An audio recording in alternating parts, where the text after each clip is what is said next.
بسم اللہ الرحمن الرحیم، السلام علیکم۔ پاکستان اپڈیٹس کے ساتھ آپ کی خدمت میں حاضر ہے۔ ناظرین، سیاسی گہما گہمی اپنے عروج پہ ہے۔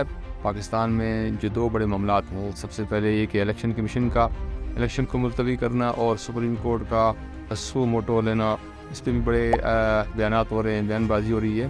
بلکہ یوں کہہ سکتے ہیں کہ موجودہ گورنمنٹ کو یا موجودہ حکومت کو اس وقت بڑا ہی مسئلہ بن گیا ہے، اس کو ڈیبیٹ میں مروڑ پڑ رہی ہے۔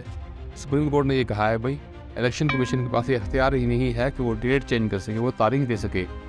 تاریخ دینا الیکشن کمیشن کا کام نہیں ہے۔ الیکشن کمیشن کا جو کام ہے وہ الیکشن کو مینیج کرنا ہے، الیکشن کو کروانا ہے، اس کا بندوبست کرنا ہے۔ اسی طرح وزیر قانون جناب نذیر طاہر صاحب نے اسمبلی میں بل پیش کر دیا جو کہ supreme court practice and procedure کے حوالے سے ہے کہ بھائی سپریم کورٹ کا جو از خود نوٹس دینے کا اختیارات ہیں یہ غلط استعمال ہو رہے ہیں اور اس میں ترمیم ہونی چاہیے۔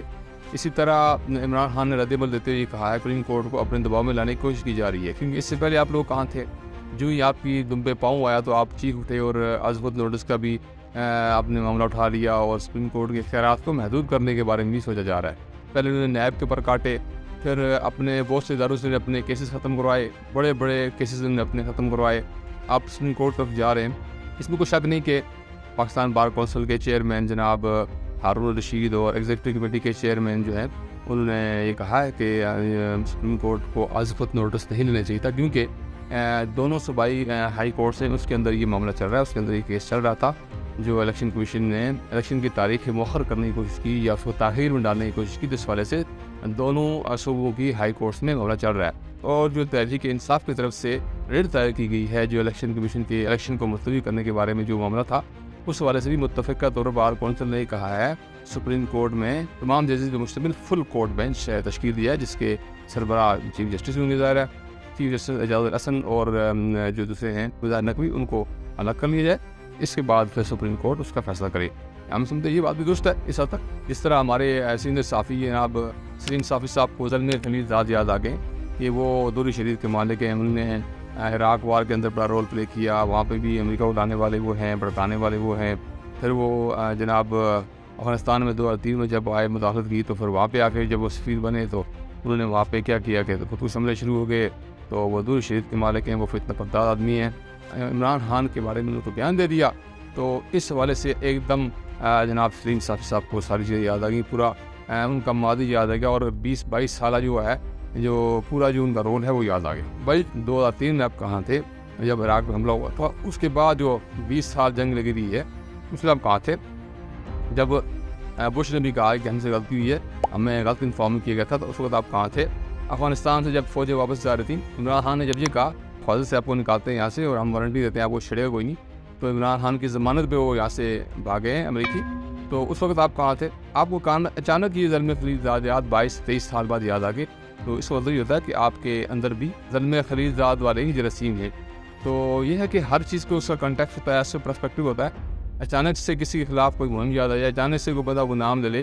اب بیرون الملک سے ہیومن رائٹس جو جتنی بھی ہیں آرگنائزیشنز ہیں ان کے فون آ رہے ہیں، اور جناب جو بہت سے جرنلسٹ ہیں بیرون الملک سے انٹرویو لے رہے ہیں، تو اب کیا وہ سارے کے سارے، چاہے وہ اس میں کویسچن بھی ہوں گے، اس میں کچھ ویوز بھی ہوں گے، مختلف لوگوں کے مختلف سیکٹس کے لوگ ہوتے ہیں، مختلف نسلوں کے لوگ ہوتے ہیں، مختلف مذاہب کے لوگ ہوتے ہیں، تو کیا سارے کے سارے اس حادثے میں انوالو ہو جاتے ہیں؟ فرانس سے کوئی کال کر لے یا ناروے سے کوئی کال کر لے یا سعودی عرب سے کال کر لے، دبئی سے کال کر لے، تو لوگ تو کالیں کرتے ہیں، لوگ کانٹیکٹ کرتے ہیں، لوگ جو کسی بھی اہم عہدے پہ ہوتے ہیں، اہم منصب پہ ہوتے ہیں، دنیا میں کسی فورم پہ وہ کام کر رہے ہیں یا عالمی فورم پہ کام کر رہے تھے، وہ اپنے آپ کو بھی ہائی لائٹ کرتے ہیں، اس معاملے میں اپنے آپ کو اپنا ایک موقف ظاہر کرتے ہیں۔ تو اس والے سے ایسی کنسپریسی تھیوریز نہیں پھیلانی چاہیے اور اس میں اس طرح انتشار پھیلتا ہے۔ تو ویسے بھی ہمارے صحافی جو ہیں چند ایک کو چھوڑ کے باقی سارے انتشاری ہیں، باقی سارے جو آپ بائز لوگ ہیں وہ جرنلزم تو نہیں کر رہے، وہ جرنلزم کو بیچ رہے ہیں۔ سارے صحافی برابر نہیں ہیں، ان میں اچھے لوگ بھی ہیں، پاکستان کے وفادار بھی ہیں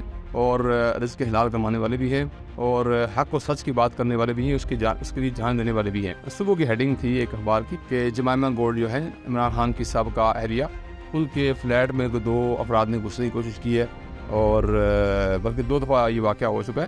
انہوں نے CCTV فوٹیج جو ہے وہ اپنے سوشل میڈیا پہ دی ہے، ٹویٹ بھی کیا ہے کہ ان کو جانتا ہو تو ہمیں بتائیں اس کے بارے میں۔ ممکن ہے یہ ایون فیلڈ کا رد عمل ہو، کیونکہ پاکستانی روز جا کے نواز شریف صاحب کی رہائش کے بعد جا کے احتجاج کرتے ہیں اور نواز شریف وہاں پہ تنگ ہوتے ہوں گے، ان کے بیٹے بھی تنگ ہوتے ہوں گے، ڈسٹربنس ہوتی ہوگی، تو اس کا ریئیکشن بھی ہو سکتا ہے کہ جاؤ ذرا جو مامان گولڈ سمتھ کا بھی کلاس لے لو، اس کو بھی ڈراؤ دھمکاؤ. ہو سکتا ہے ڈرانے دھمکانے کے لیے کی جا رہا ہو، پریشرائز کرنے کی کوشش کی جا رہی ہو اور لائف تھرٹ دینے کی کوشش کی جا رہی ہو سکتا ہے، کیونکہ ان سے کوئی چیز بعید نہیں ہے. پاکستان کے آئین کے روح سے یہ لوگ کرمنلز ہیں، عدالتوں میں ان کے کیسز ہیں جنہوں نے وائنڈ اپ کروائے ہیں، غیب قتل کے کیسز ہیں، بڑے بڑے کیسز ہیں. ضمانت پہ خود تھے، ضمانت پہ ان کے بھائی تھے، فرد جرم عائد ہونے سے ایک دن پہلے یہ وزیر اعظم بن گئے. تو یہ ساری صورتحال جو ہے یہ بہت بڑی علامتی ہے، خطرناک ہے. اس کے ساتھ ساتھ جو سپریم کورٹ میں مکالمہ ہوتا ہے اس میں عطا بدیار صاحب بھی کہتے ہیں الیکشن کے لیے آپ بہانے نہ کریں، اگر پیسے نہیں ہے تو ہماری تنخواہوں سے جو اتنے بھی لوگ اعلیٰ عہدوں پہ ان کی تنخواہوں سے کٹوتی کر لیں. تو خلاصہ یہ ہوا سپریم کورٹ کا 100 موٹو جو ایکشن لینا ہے، ہم اس بات کا اگر خلاصہ کریں تو وہ غیر آئینی نہیں ہے. ہاں یہ کہا جا سکتا ہے کہ اس موقع پہ یا سیاسی کسی مسئلے پہ، سیاسی جھگڑے پہ، سیاسی انتشار پہ 100 موٹو ایکشن نہ لے، بلکہ آئین کی خلاف ورزی تو اس کو 100 موٹو لے سکتی ہے. جھگڑا تو یہ ہے، تو جھگڑا تو یہ نہیں کہ آپ 100 موٹو ہی ختم کر دیں، یہ غیر آئینی بات ہے. دوسری بات جو ہے سلیم صافی والی، تو میں اس کو خلاصہ کر دوں کہ سلیم صاحب جو 2001 سے لے کے 2023 تک، 22 تک، 21 تک آپ بھی تھے، آپ نے کبھی اس پہ بات نہیں کی، آپ نے طالبان کو جا کے نہیں بتایا، نہیں سمجھایا، اور اس کو ننگا کرتے آپ جا کے لوگوں کو بتاتے، باور کراتے، آپ عراق جاتے، آپ افغانیوں کو بتاتے، لیکن آپ نے کسی کے سامنے کوئی نام لیا. لہذا مطلب یہ ہوا کہ آپ کا جو نیت ہے وہ ٹھیک نہیں ہے. یہ بندہ باہر بیٹھ کے بیان بازی کر رہا ہے، اس کو کریکشن کرنا، کنیکٹ کرنا، عمران خان سے جڑنے کی کوشش کرنا، اس سے بدنیتی جلتی ہے. ٹھیک ہوگی بات. پاکستانی عوام کے سامنے ہم یہ بات رکھتے ہیں کہ اس وقت بہت سے لوگوں کی بہت سی باتیں ہیں، کوئی کہتا ہے فلاں طاقتور ہے، فلاں طاقتور ہے. ہم یہ سمجھتے ہیں اللہ کے بعد اس پاکستان کے اندر فیصلہ کن حیثیت اور طاقتور ترین اتھارٹی وہ عوام ہے. عوام ہی کا وقت ہے اور عوام ہی نے اب اس پاکستان کو اس دلدل سے نکالنا ہے. IMF کا یہاں اس ملک میں آنا، اس کا بار بار ہمارے داخلی معاملات میں آ کے ہمیں ڈکٹیشن کرنا، ہمارے پر مہنگائی کا بوجھ لادنا، ہمارے لیے مہنگائی کا باعث بننا، یہ سب ہمارے اپنے کرتوت ہیں، ہمارے حکمرانوں کے کرتوت ہیں. پاکستان میں فارکس ایکسچینج کے جو چیئرمین ہیں ملک بوستان صاحب نے یہ آفر کیا ہے کہ IMF سے جان چھڑائے، ہم خود مل کے ہر مہینے ہم پاکستان کو $1 ارب خود دے سکتے ہیں. لہٰذا IMF سے جان چھڑائیں. اس کے مطالبات دن بدن بڑھتے جاتے ہیں، اس کی من مانیاں بڑھتی جاتی ہیں، لہٰذا آپ اس سے جان چھڑائیں. پریس کانفرنس میں کہا ہے کہ یہ تو شیطان کی عادت ہے، اس کے مطالبات ختم نہیں ہو رہے. تو پاکستانیوں اور پاکستانی عوام سے ہم مطالبہ کرتے ہیں، ابھی جاگنے کا وقت ہے، ہوش میں آنے کا وقت ہے، ورنہ وقت گزر جائے گا. بہت شکریہ، والسلام علیکم ورحمۃ اللہ.